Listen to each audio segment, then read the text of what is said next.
नमस्कार, स्पॉटलाइट देख रहे हैं आप और मैं हूं आपके साथ अभिषेक। उत्तर प्रदेश में उमेश पाल हत्याकांड के बाद एक एनकाउंटर हो रहे हैं। पुलिस ने इस हत्याकांड में शामिल शूटर विजय उर्फ जिसे उस्मान बताया जा रहा है उसका भी एनकाउंटर किया। इससे पहले पुलिस ने 27 फरवरी को इस मामले में शामिल बदमाश अरबाज को भी एक एनकाउंटर में मार गिराया था। दिन दहाड़े किए गए उमेश पाल हत्याकांड के 4 आरोपी अभी भी फरार है। सवाल ये उठ रहा है कि क्या इन आरोपियों का भी एनकाउंटर ही हो जाएगा। एनकाउंटर से पहले प्रशासन ने कार्रवाई करते हुए हत्याकांड में शामिल कई बदमाशों और हिस्ट्री शीटर्स के अवैध निर्माण भी ढहा दिए। अवैध निर्माण ढहाने की ये कार्रवाई अभी भी जारी है। उधर पुलिस का भी एक्शन देखने को मिल रहा है। क्या ये एनकाउंटर एक जायज़ एनकाउंटर है, सबसे बड़ा सवाल, क्योंकि कई लोग इस पर सवाल उठा रहे हैं। और गंभीर अपराधों को घटने से पहले क्यों नहीं रोका जा रहा या क्यों रोक पाने में पुलिस नाकाम है, ये भी सवाल उठ रहा है। इसी पर चर्चा करेंगे, लेकिन आज जानते हैं क्या है राजनीतिक दलों पर इसकी प्रतिक्रिया। योगी आदित्यनाथ जी की सरकार में अगर कोई माफिया, कोई गुंडा फन उठाएगा तो उस नाग का फन कुचल दिया जाएगा। माननीय मुख्यमंत्री योगी आदित्यनाथ जी के द्वारा जो शपथ उठाई गई थी कि मैं इन माफियाओं को मिट्टी में मिला दूंगा, तो आज उस केस में दूसरा शूटर मारा गया, विजय उर्फ उस्मान। अब पुलिस ये कुंडली खगाल रही है कि किस प्रकार से विजय चौधरी, जो एक वाहन चोर था, वाहन चुराया करता था, और वो 50,000 का इनामी बन गया क्योंकि अतीक अहमद के लड़कों ने उसका धर्म परिवर्तन करा के उसको माफिया शूटर बनाया, और उस उस्मान के नामकरण के नाते उसने उनके नमक का हक अदा किया और शूटर बन करके उसने गोली चलाई। आज उसका अंत हुआ है। अभी इसमें पुलिस खगाल रही है कि अन्य लोगों का क्या हश्र होगा, लेकिन ये दिन अब दूर नहीं है कि ऐसे माफियाओं को मिट्टी में मिलाने का जो संकल्प है वह एक बड़ी शानदार होली के रूप में परिवर्तित होने जा रहा है, क्योंकि हम सब विजय की होली मनाएंगे और वह सब अपने दुर्दिन का दिन गिनेंगे। सरकार की हनक खत्म हो गई है। प्रदेश में लगातार अपराध बढ़ रहे हैं, गुंडा माफिया जंगल राज कायम हो गया है। जिसके हाथ में गन है वो गनर भी आज सरकार में सेफ नहीं है, और जो लगातार अपराध बढ़ने से जनता भयभीत है, अपराधी भयमुक्त हो गए हैं, और सरकार बदले की भावना से कार्रवाई कर रही है, और अब फर्जी मुठभेड़ दिखा करके हत्याएं हो रही हैं। जो प्रदेश के नामी ग्रामी अपराधी हैं वो मंत्रियों की गाड़ी में घूम रहे हैं। हमने प्रदेश सरकार के मुख्यमंत्री से पूछा है कि आप बताइए उत्तर प्रदेश में कौन टॉप 10 अपराधी हैं, और हम दावे के साथ कह सकते हैं जो टॉप 10 अपराधी हैं उसमें 6 से अधिक अपराधी भारतीय जनता पार्टी के समर्थक हैं। और अगर प्रदेश सरकार की हिम्मत है तो उत्तर प्रदेश के टॉप 10 अपराधियों की सूची जारी करने का काम करे। सरकार पूरी तरह फेल हो गई है। दहशत की सियासत कर रही है भारतीय जनता पार्टी। सरकार सदन में कुछ कहती है, सदन के बाहर कुछ कहती है। आखिर कानून का राज कब होगा? बुलडोजर कोई कानून नहीं है। देश कानून से चलेगा, देश संविधान से चलेगा। बहुत उत्तर प्रदेश के हालात कैसे है? डर जैसा माहौल हो गया है। लोकतंत्र में कानून है, संविधान है, देश कानून से चलेगा, बुलडोजर से नहीं। चलिए, आपने सभी की प्रतिक्रिया सुनी। अब इस चर्चा को आगे बढ़ाते हैं। सबसे पहले हमारे मेहमानों का स्वागत करेंगे। गौरव मिश्रा हमारे साथ इस चर्चा में आज जुड़ रहे हैं भाजपा से। गौरव जी, बहुत बहुत स्वागत आपका। मीसम जेदी समाजवादी पार्टी से, सर आपका भी बहुत बहुत स्वागत।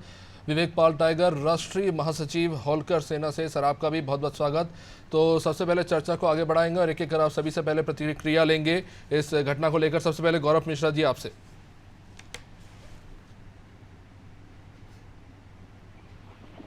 जी, मेरी आवाज आ रही? जी गौरव मिश्रा जी, आज दूसरा इनकाउंटर हुआ है, काफ़ी सारे सवाल हैं। सबसे पहले प्रतिक्रिया जानना चाहेंगे क्योंकि सरकार के मंत्री और नेता तो इसकी काफ़ी तारीफ कर रहे हैं और जनता में भी काफ़ी सराहना हो रही है इस कार्रवाई की। हाँ, देखिए उत्तर प्रदेश माफियाओं और अपराधियों से ग्रसित प्रदेश रहा है और बहुत लंबे समय तक रहा है, और एक भय का माहौल एक आम जनता के भीतर व्याप्त रहता था। व्यक्ति घर से निकल रहा है, सुरक्षित वापस आएगा, इसकी गारंटी नहीं होती थी, और ऐसा भी नहीं लगता था कि कोई सरकार ऐसी हो जो इनके विरुद्ध कार्रवाई करे। ये वही अतीक अहमद है जिसका छोटा भाई, जिसका लड़का ओवरटेक करने के केवल मामूली से बात पर गोली मार देता है और जो मृतक है उसका पिता एफआईआर भी दर्ज करने की हिम्मत नहीं जुटा पाता। ऐसा दहशत इन माफियाओं का, अपराधियों का उत्तर प्रदेश में रहा है। तो आज उत्तर प्रदेश की 25 करोड़ जनता इस बात से संतोष महसूस कर रही है और कहीं ना कहीं सुरक्षित महसूस कर रही है कि उत्तर प्रदेश में एक ऐसी सरकार है जो जीरो टॉलरेंस की नीति अपराध के प्रति रखती है, अपराधियों के प्रति रखती है। उनको किसी भी प्रकार का संरक्षण सरकार की तरफ से कोई बर्दाश्त नहीं दिया जा सकता। और उसी क्रम में जैसा हमारे मुख्यमंत्री जी ने कहा था कि इन अपराधियों को, माफियाओं को मिट्टी में मिला दिया जाएगा, तो आज वो सिलसिला शुरू हो गया है और निश्चित रूप से इनको डिकोड किया जा चुका है। पुलिस प्रशासन कानून के दायरे में रहते हुए सभी को खोज रहे हैं और कोई बचेगा नहीं। सारे लोग कानून के दायरे में आएंगे, उनके खिलाफ जो कड़ी से कड़ी कार्रवाई हो सकती है वो होगी। उसी क्रम में आज दूसरा एनकाउंटर हुआ। आपने देखा किस तरीके से उस अपराधी ने पुलिस के ऊपर भी रिटेलिएट करने की कोशिश की, जवाबी कार्रवाई में वो मारा गया।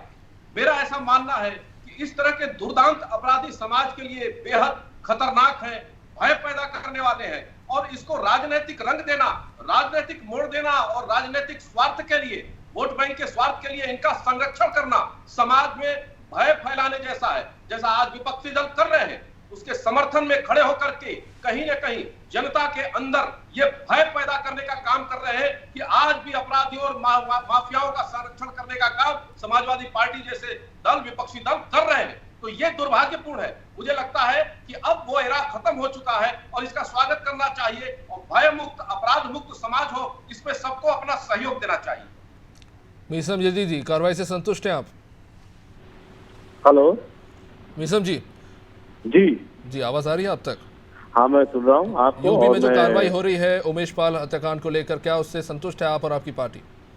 हाँ बिल्कुल मैं सुन रहा हूँ और मैं अपने साथी प्रवक्ता को भी सुन रहा था। संतुष्ट और संतुष्ट होने की बात ही नहीं है। इन्होंने तो हमें कटघरे में खड़ा कर दिया कि समाजवादी पार्टी का नाम लिए का पेट नहीं भरता है। हालांकि मैं ये बताना चाहता हूँ कि देखिए, लॉ एंड ऑर्डर के लिए आप जो भी कदम उठाएं मगर उसका ध्यान रखें कि कहीं ऐसा तो नहीं है कि न्याय का सर टूट जाता और न्याय का गला घोटा जा रहा है। कानून का राज स्थापित किया जाए, खुद कानून और कोर्ट न बना जाए। इसका कहने का मतलब ये है कि ये चाहते हैं कि कोर्ट बंद हो जाए और सारे फैसले ऑन द स्पॉट हो जाएं। ठीक है, पहले तो आप रोक नहीं पाते हैं अपराध होने में। अपराध जो है वो घटना घट जाती है और उसके बाद खिसियानी बिल्ली की तरीके आप जो है वो गोलियों से भूनना शुरू कर देते हैं। ठीक है, कोई भी चीज अगर हुई है तो उसके लिए कानून है, कोर्ट है, न्यायालय है। तो इन सब व्यवस्था को बंद करके भारतीय जनता पार्टी चाहती है कि ये अपने हिसाब से कानून प्रदेश के अंदर चलाए। तो मैं इसका विरोध करता हूँ। मैं कानून का राज स्थापित रहे, इसके लिए मैं और मेरी पार्टी हमेशा इस रास्ते पर काम करती आई है। पर हिंसा का जवाब हिंसा से देना, इसके हम कहीं ना कहीं जो है वो मुखालिफ है। कि हिंसा का जवाब हिंसा से नहीं देना चाहिए, बल्कि जिस तरह से आप देख रहे हैं कि घरों पर बिल्डोजर चला दिए जा रहे हैं, मुझे लगता है कि अगर सरकार बदली और समय बदला और इस पर जांचें पाई गई और उन अधिकारियों के खिलाफ जांच होगी जिन्होंने घर गिराने के आदेश दिए हैं, अगर उनके खिलाफ कोई विधिक कार्रवाई की जाती है तो उन बच्चों का और उनकी घर वालों का और अधिकारियों की क्या गलती? सरकार बदलने के बाद उन्हीं को ही झेलना है, उन्हीं को ही जेल जाना है, उन्हीं को मुकदमे तैयार। कोई ऐसी सुचारू व्यवस्था बनानी चाहिए कि जिससे कानून का राज स्थापित रहे, कानून का मान सम्मान रहे, कोर्ट का सम्मान रहे और उसकी आधार पर अगर कोई न्याय किया जाता है और कानून के तहत कोई कार्य किया जाता है, समाजवादी पार्टी उसका स्वागत करती है। चलिए ठीक है, विवेक पाल जी आपके वक्तव्य।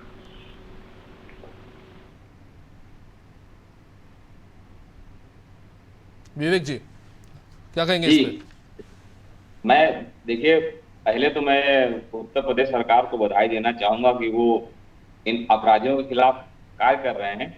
लेकिन एक तरफ जहां प्रदेश में मैं ये आपके माध्यम से बताना चाहूंगा, एक तरफ जहां प्रदेश में दूसरे धर्म के लोगों की हत्याएं होती हैं, जैसे आपने देखा होगा कि लखनऊ में श्री कमलेश तिवारी जी की हत्या हुई। उनके पीड़ित परिवार को 15 लाख रुपए और एक मकान दिया गया सरकार की तरफ से। लखनऊ के ही विवेक तिवारी जो एक एपल में काम करते थे, उनकी हत्या हुई। 4 दिन के अंदर उनके पीड़ित परिवार को सरकार द्वारा 40 लाख रुपए और उनकी पत्नी को एक नौकरी दी गई। वही हाल कानपुर के मनीष गुप्ता जी की हत्या पर उनके पीड़ित परिवार को 10 लाख रुपए और उनकी पत्नी को केडीए में ओएसडी की नौकरी दी गई। लेकिन यहाँ आप देख रहे होंगे कि आज 10वां दिन है, हत्या हो गए, 10 दिन हो गए, उस पीड़ित परिवार को 4 बच्चे छोटे। हम लोगों की मांगे थे उत्तर प्रदेश सरकार से कि उस पीड़ित परिवार के पीछे जो उनका परिवार है उसको आर्थिक सुरक्षा दिया जाए और इतने बड़े माफियाओं के खिलाफ उनकी पत्नी इन्फॉर्मेंट बनी है, जो FIR करता है, उनको Z+ की सुरक्षा दिया जाए। लेकिन कहीं न कहीं यह सरकार द्वारा दोहरा रवैया जो अपनाया जा रहा है, कहने को यह कहा जा रहा है कि बुलडोजर नीति और जीरो टॉलरेंस पर सरकार काम कर रही है, लेकिन पीड़ित परिवार को जो सुरक्षा और जो मुआवजा दिया जाना चाहिए वह अब तक दिया नहीं सरकार की तरफ से। यह बहुत ही निंदनीय है और सरकार का दोहरा रवैया दिखा रहा है। तो मैं आपके माध्यम से, आपके चैनल के माध्यम से मैं माननीय योगी जी से यह अपील करना चाहता हूं कि जिस तरीके अन्य धर्म के लोगों की हत्या होने पर उनके पीड़ित परिवारों को सुरक्षा, आर्थिक मदद या सरकारी नौकरी दी गई, उसी तरीके हमारे उमेश पाल, अधिवक्ता उमेश पाल था, उनके साथ जो सुरक्षा कर्मी थे, मैं तो सिर्फ उमेश पाल के ही लिए ही नहीं, जो उनके साथ उनके जो सुरक्षा कर्मी थे उनके लिए भी मैं मांग करता हूं कि उनके पीड़ित परिवार को एक सरकारी नौकरी, आर्थिक मदद और उनके लिए सिक्योरिटी की प्रबंध व्यवस्था की जाए। जी गौरव जी, जवाब दीजिए। गुंडों के पीछे तो पुलिस छोड़ दी गई, लेकिन जो पीड़ित हैं, जो हिम्मत करके गवाह बन के सरकार की, प्रशासन की, पुलिस की मदद करने की कोशिश कर रही हैं, उनके लिए आप क्यों काम नहीं कर रहे? क्या इसके पीछे ये वजह है कि उनके रिश्तेदार समाजवादी पार्टी से जुड़े हुए हैं?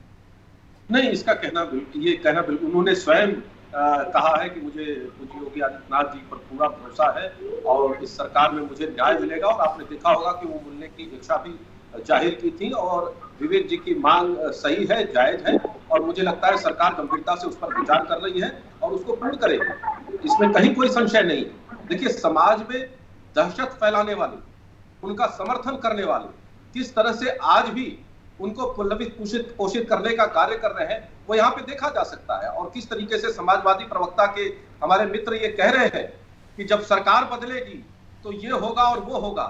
2022 के चुनाव के पहले आपने देखा होगा कि किस तरीके से समाजवादी पार्टी के नेताओं ने धमकी देना शुरू कर दी थी और इस तरह से कहना कि हमने अखिलेश भैया से कह दिया है 6 महीने ट्रांसफर पोस्टिंग नहीं होगा, पहले हिसाब किताब होगा। तो आज भी वो भाषा देखिए समाजवादी पार्टी के लोगों में वो व्याप्त है। तो कहीं ना कहीं आज भी ये दहशत फैलाने का काम आम जनता के अंदर कर रहे हैं। आप समझ सकते हैं। देखिए, इसमें इस बात में कोई दो राय नहीं है कि राजनीतिक दलों का संरक्षण इन गुंडों को प्राप्त है। आज समाजवादी पार्टी काम कर रही है। राजनीतिक दलों को का संरक्षण इन गुंडों को प्राप्त है, इसलिए इतनी कार्रवाइयां होने के बावजूद भी आज भी ये इस उत्तर प्रदेश में इस तरह की बड़ी वारदातों को अंजाम दे रहे हैं। मेरा सवाल गौरव जी ये है कि आप इस तरह की कार्रवाइयों से भय तो फैला सकते हैं, पर क्या सुधार कर पाएंगे? आप जिस दहशत को फैलाने की बात करें गुंडों में, वो तो चलिए ठीक है, किसी की भी सहानुभूति नहीं है इन गुंडों से, पुलिस जो कार्रवाई करना चाहे करे, लेकिन इस दहशत से भय का माहौल तो बन जाएगा, लेकिन इससे सुधार थोड़ी होगा।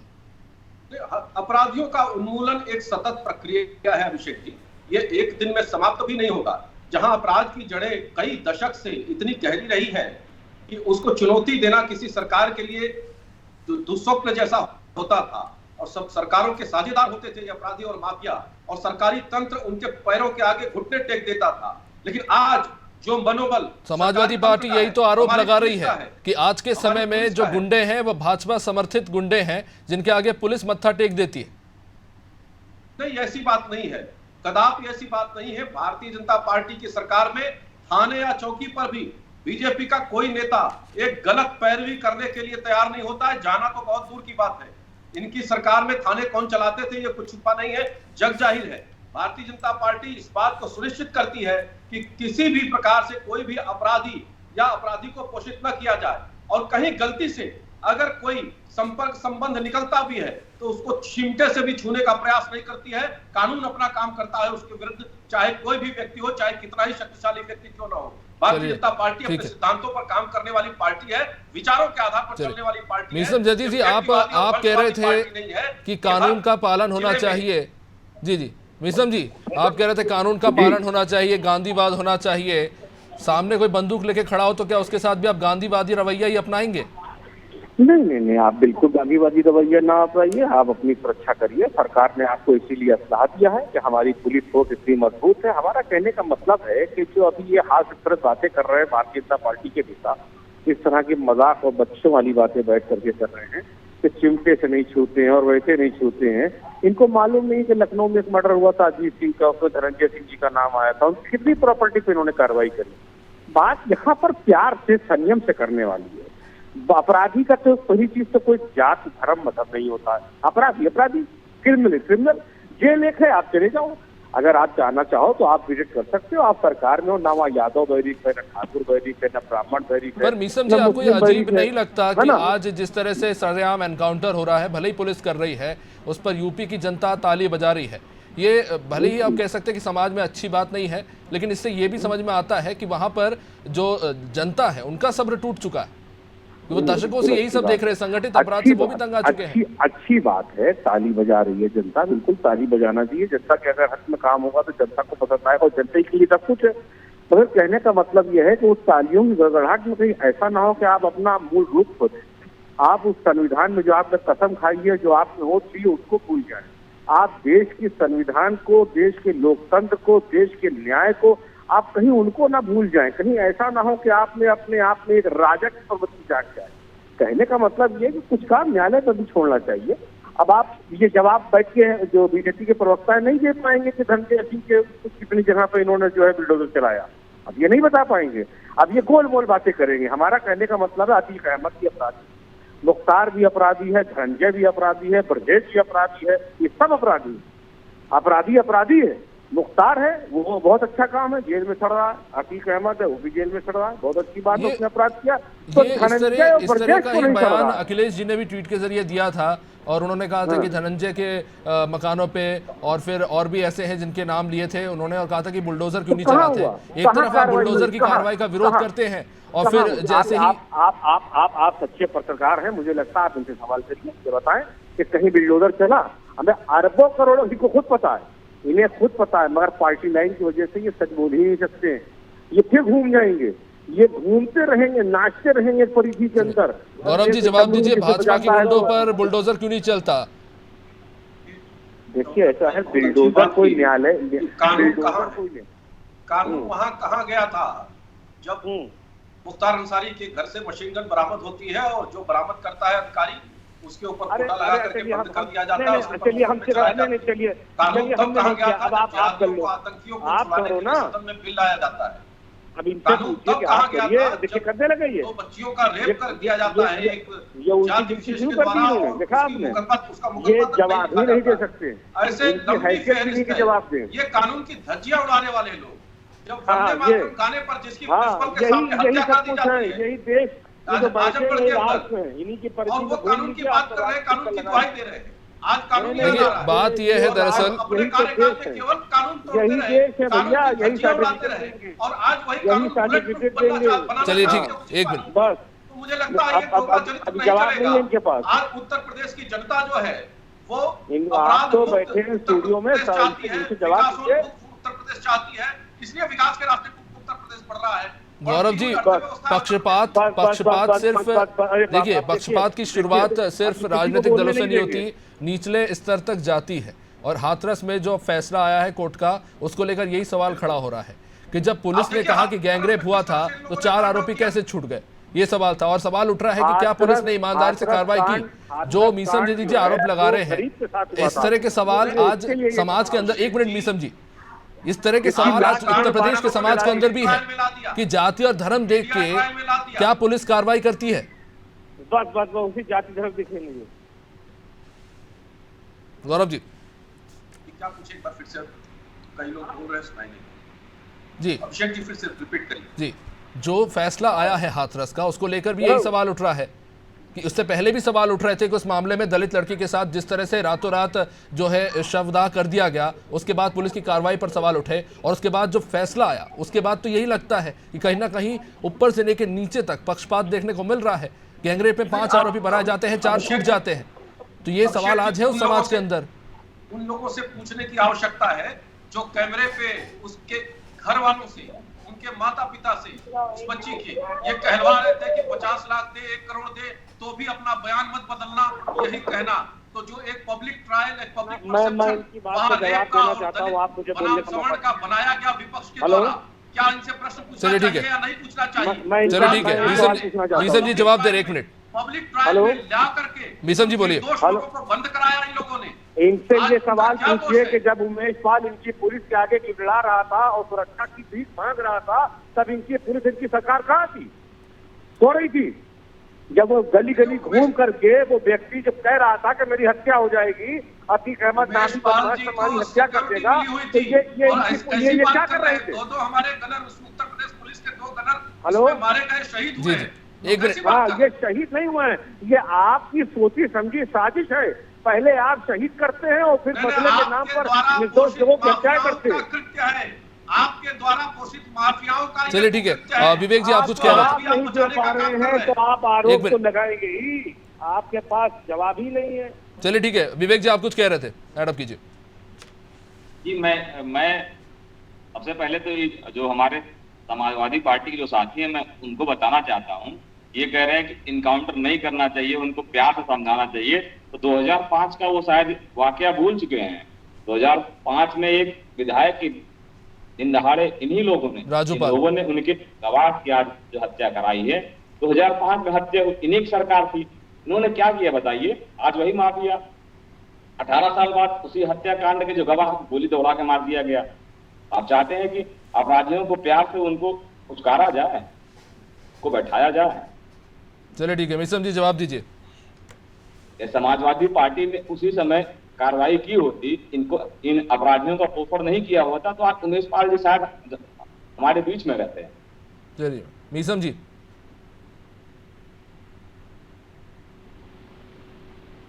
मिसम जी आप तक आवाज पहुंच रही है?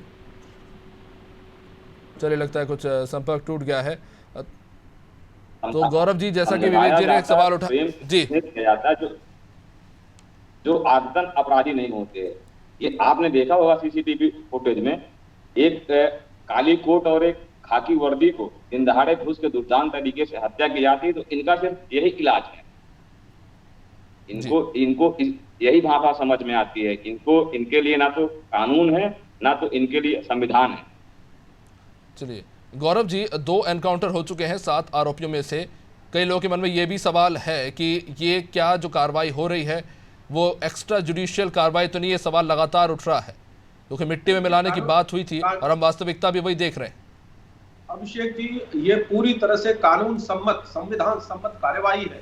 सीआरपीसी में पुलिस को यह अधिकार प्रदत्त है जिसमें वो अपने आत्मरक्षा मिनिमम डैमेज किए हुए अपराधी को पकड़े। लेकिन अपराधी यदि आमादा है पुलिस की जान लेने के लिए, और वो भी इतना दुर्दांत अपराधी जिसने मारा हो, अभी हाल ही में इतनी दुस्साहसिक घटना किया हो जिसमें 2 हमारे गनर भी पुलिस के मारे गए उसमें, तो उसके लिए क्या करेगी पुलिस? अपने आत्मरक्षा तो उसको गोली चलाना ही पड़ेगा। और उस परिस्थिति में अगर अस्पताल ले जाना भी एक कानूनी प्रक्रिया के तहत आता है, उसको उसके इलाज के लिए अस्पताल ले जाया गया, लेकिन वो नहीं बचाया जा सका। चलिए कानून सम्मति कार्रवाई है, कानून के विरुद्ध कोई कार्रवाई नहीं है। चलिए समय यहीं पे समाप्त होता है चर्चा का। जी, बहुत शुक्रिया आप सभी मेहमानों का इस चर्चा में जुड़ने के लिए। तो 7 में से 2 आरोपियों के एनकाउंटर हो चुके हैं और अब इनाम की राशि बढ़ा दी गई है। बाकी आरोपियों को पकड़ने के लिए उत्तर प्रदेश पुलिस ताबड़तोड़ कार्रवाई कर रही है, लेकिन इन सब के बीच में कई सारे सवाल हैं, क्योंकि बुलडोज़र चल रहे हैं, गोलियां चल रही है, और एक सवाल ये भी है कि क्या ये सब कानून के अंतर्गत हो रहा है या कुछ चीज़ें ऐसी भी हैं जो कानून की नज़रों से दूर है या फिर लोगों की जानकारी से बाहर। आज चर्चा इसी को लेकर थी। आने वाले समय में स्पष्ट हो पाएगा कि जो दावे सरकार कर रही है उनमें कितनी सच्चाई है। फिलहाल इस कार्यक्रम में इतना ही। देखते रहिए अनादर टीवी। नमस्कार।